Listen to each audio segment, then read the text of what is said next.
Bring us your baffling. Bring us your audacious. We want your sticky notes, sketchbooks, and scribbles.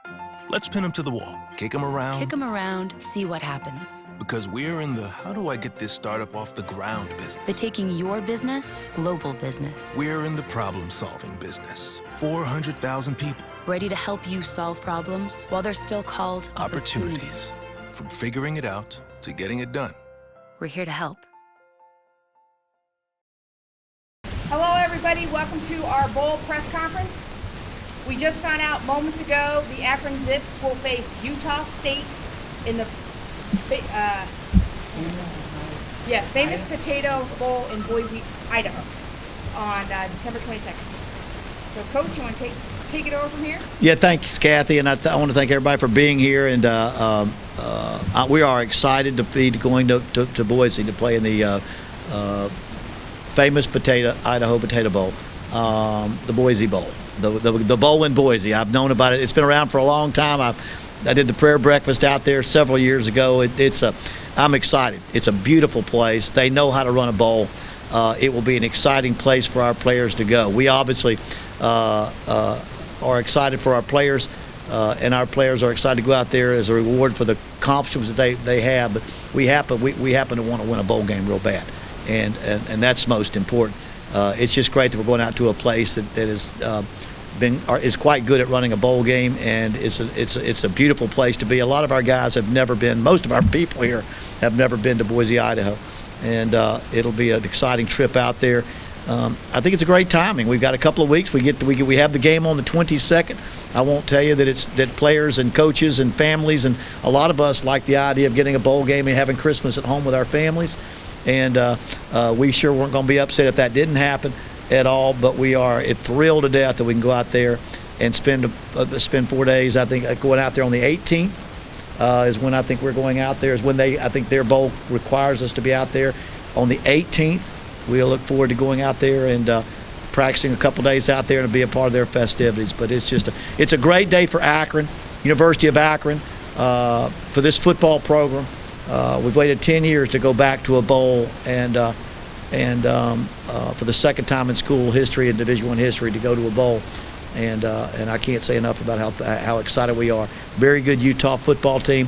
We have seen them play a couple of times. Just people that we've played, and we'll do a lot more looking at them now. They've been one of the up and coming teams in the country the last few years, and we know we've got an outstanding opponent, and it will be a great matchup. And I'll just open it up for any of y'all to talk to any of our captains we've got here, or any of us about any questions that we've got. Well, I think you can't speak in the immediacy of that feeling, because we've known we're going to a bowl. I mean, we knew when we were going to a bowl somewhere, and so that's had time to sink in with these players. That that's a goal of ours now, that we want to be a bowl team, and so that's had time to sink in. That we've reached a milestone for this program and set some standards that we don't want to anybody that plays here in the future to take away from. But the thing that's beginning to hit us is now it's time to go out there and win a bowl, and not go out and play a bowl, but go win a bowl. And I thank goodness we've got a lot of coaches here, because I lean on them, because I spent a lot of my career coaching different levels of football. I've been to more playoffs than bowl games, because of the levels of coaching that we've got. A lot of coaches here that have won a lot of bowl games, and I believe there's a formula for being preparation and for routine that allows us to go out there and prepare to win a bowl game, because I think that's the thing that you want to make sure you're doing at the same time. But the excitement of today is where we're going to go. It's been speculation. Guys that are from certain parts of the country kind of hoping they might be close to there, or guys up close to here, close to there. But knowing the venue we're excited about that. You know, I told you, I've said that the thing that I've felt about the young men here that are at this table, that have been here this fourth year and fifth year, that there's been complete trust. I don't know that we all knew exactly when. We've talked many times what point where you get from being a good team to a great team, or a team that loses close to winning close, and all the things that need to happen, I believe. But I think constantly there's been great trust between the players and the coaches that we are doing the right things, that we're not going to waffle, jump ship, or doubt where we're going. And we are a group of very, very positive people. I try to bring. I'm unfortunately as a head coach, you get paid to be a cheerleader more than you are as a great. I got coaches that know a lot more than I do nowadays. But I believe that we believe a glass is half full and not half empty, that good things, not bad, are going to happen if we all stick together and keep our focus on the prize, that we'll get to where we want to go. So I think the trust that we've had. Now, to get to exactly where it is, I don't know where it is, but I don't know. I just knew when we went to Miami, and that's the very last 3 or 4 games, we knew we were going to kick. We knew what we were going to do. We knew we were going to score points. We knew we were going to stop them. Now, we had some adversity there. It didn't mean something crazy didn't happen. We had a punt that got blocked down on the one. We had an interception for a touchdown. We had about 3 things, a pass that got just right between people. But you just knew, the players knew they're going to win. I think there was and then we go out there next week and play a team that beat us 55-14 or 21 the week before, and we beat the pants out of Buffalo. Beat them. Physically whipped them every play. Then we go to our rival against Kent, and we go out and shut them out for the first time in 30 years and dominate a game. They don't see the ball offensively for over a quarter in the second half. And so to me, there was a flip that I saw, that when you talk about the culture of winning, that came, all those, it gradually came, the total trust. But I think we really turned a lot. We became something complete, I believe, at that Miami game in Buffalo and Kent, that we've worked very hard to become. And it wasn't like we figured something out. It's just that it takes time to gradually put things together. Offensively, we made decisions this year that we were going to run the football, because we don't. I still believe that in this part of the country, the Midwest, the great teams can run the football. And there's some people that run well because they pass so well that people spread out and pass it. But in this part of the country, it could be raining or snowing or wind blowing, and that you can't pass it, not because you can't pass it. You got to run it even when the defense knows you're going to run it. So I think that was something that happened with our team, and we developed that, and we developed that with our defense that played well all year. And so I'm rambling a little bit now, but I think that's a long answer to a short question. About 15 minutes ago. No, I was getting calls as late as 3 o'clock from bowls saying, just hang in there, can you do this? If this happens, that happens. This has been a very unique year in that, because the number of bowls, the number of bowl eligible teams, and then the decision that some 5 and 7 teams might go to a bowl. That means teams that are normally in the major top 5 conferences, because they travel so many people, they're going to be fighting with people that are fighting for others. And so there was really a sense. Today was like the NFL draft.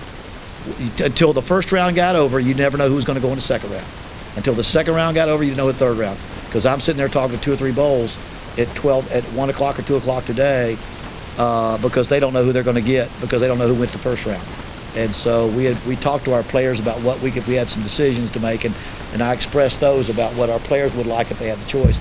But this is the way it fell out, and but it was a very interesting set of circumstances today.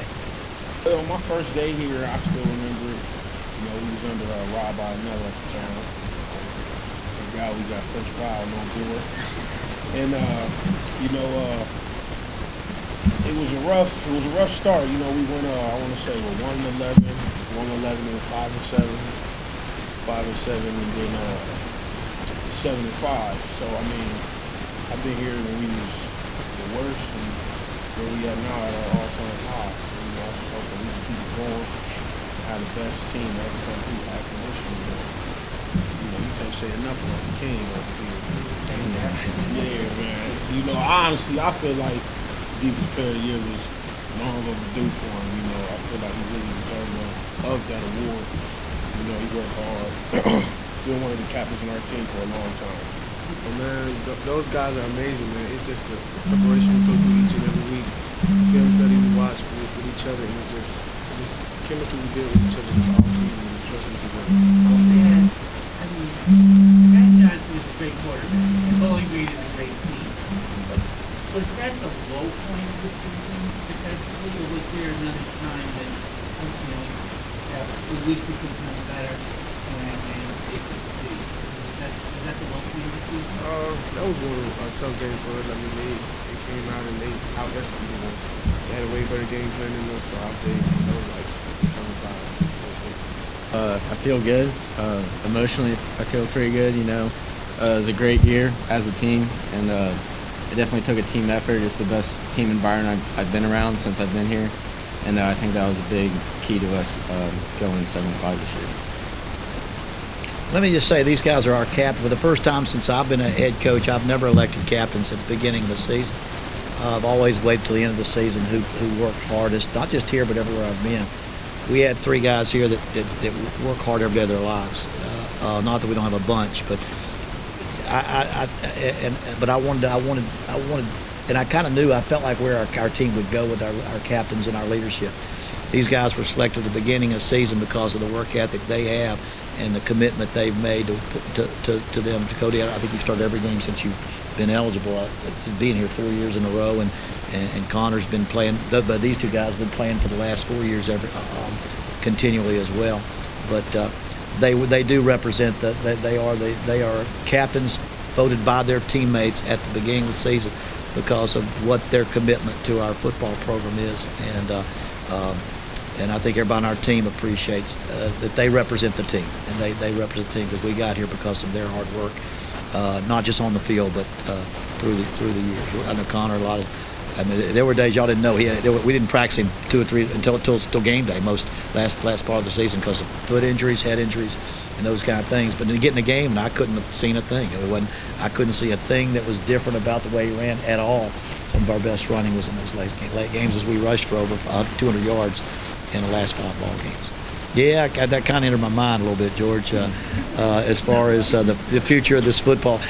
Because we're continually building these guys. Like I said, these guys will be gone after this bowl game. They'll graduate and they'll move on with their lives. And Cody will own a hot dog stand down on Main Street along with 3. Or he'll own 15 hot dog stands down around his town probably. All right. I've heard rumors. Maybe it's a snow cone stand. I don't know what it is. They'll go on. They will go on. Yeah. But I thought if they will realize that when we go into homes and we don't have to say, listen, we came to Akron to build a program, and we're going to be going to bowls and we're going to be a winning program. We don't have to say that anymore. We go inside and we are there. And we go into homes, they'll be watching us on bowl games. So these guys have already set that standard for us as we begin to continue to elevate our football program. So absolutely, everything you do, it just puts you in place to do something else. And like we said, we reached a lot of goals here, but there's some other goals that we want to reach. And no, go ahead, that's good. Hey, I grew up in Akron, so the weather, I'm not worried about that, but it would have been nice to sit back and sit in the sand a little bit. I'm a dip in the snow. Is there any of the 3 of you I don't even know where it's at on the map. Just gonna have to find out. Grateful though. And that's one of the great things about college football. These guys get exposed. We've had some great venues. These guys have gone to Michigan, the Big House. They've gone to Penn State. They've gone to Tennessee. They've gone to Oklahoma. They've gone to some great venues and seen some things they wouldn't have seen except for their collegiate experience as student athletes. And now they're going to go represent the University of Akron, the city of Akron, in a beautiful state, in a beautiful place, in a beautiful state that none of us have much to face it. We don't go to Idaho very much when you're from the Midwest, but we're going now, and it'll be something that I know it'll be something that we got to focus on winning a football game. But I'm saying as far as our life experience, every one of us will be able to say we have a connection to Boise, Idaho after this December. I don't believe there's a rule limit. You have your common sense. What can we do? What do we need to do? What can coaches do to prepare that players don't have to? You don't have to beat your players up. We do want to go out there and prepare. The great thing that we have a very, very experienced staff in not only going to bowls but being successful at bowls. And I will defer to some of my guys because I spent 10 years in broadcasting. In my last 10, and I go back to Auburn. Other than Auburn, I did a lot of playoffs. But I've got some guys on our staff that have been to 15, 20, 25 bowls, and have won a lot of bowls. I think there's a winning formula for preparation to a bowl, and I think our players, we've talked about that already. We have our desires to go out there and prepare to win. And so that's the. So we will we'll start putting our calendar together today. As far as our practice, these players have to go through finals. They have to go to finals. They've got to make sure they're going to their class and they're focused on their finals. And but we're not inventing a new mousetrap. We're trying to go out there and do what other successful teams have done as they prepare for their bowls. And so, like I said, thank goodness we've got a lot of guys experience on our staff with preparing teams to win bowl games. And that's what we're trying to do, is put the right schedule together to allow our players to prepare and get better. You mentioned getting young guys to get. That's one thing about a bowl. People that go to bowls every year, it's a spring practice. It's like getting an extra spring practice. So there are things that these guys don't need to do that we may be able to do with some young guys. Some of our upperclassmen that we get practice. There's some things we can do with young guys that didn't get any work, that we can practice and scrimmage and do those kind of things with some young guys that are redshirting or playing, that I think that obviously we've wanted to do as well. So we'll look at the time frame we're allowed to work, make sure we're within the guidelines that you're allowed to do. But that's always a part of teams that go to bowls every year. They get that extra time to prepare to become a better team next year.